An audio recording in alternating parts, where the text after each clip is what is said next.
Hey, I'm Megan with WTI. Now, we all know we should floss, but how many of us actually do it? I'll admit that I'm a chronic non-flosser. However, I have been flossing a lot more now that I've started using these gum advanced care flossers. Now, I have to pre-warn you, I have some footage of me using the flosser right after I ate some roast beef, so you may see a little bit of gunk coming out as I floss, but look how well it gets the job done. Before using these, I was often using traditional string-lined floss.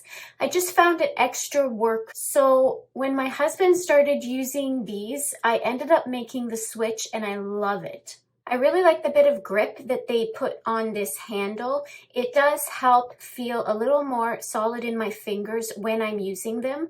I do have a lot of tight spots in between my teeth, so sometimes I really have to use a bit more force to get the flosser in there or even to wiggle and pull it out.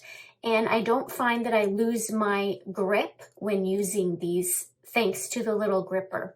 I have never found the floss to break on these. They are really tough and strong. The other end comes with a toothpick style, so it's multi-purpose. I've used both sides. I just store these in the drawer of my bathroom, so they're easy access. So if you're like me and you're used to using a traditional long string floss and you want to switch all over to flossers, I highly recommend these gum ones.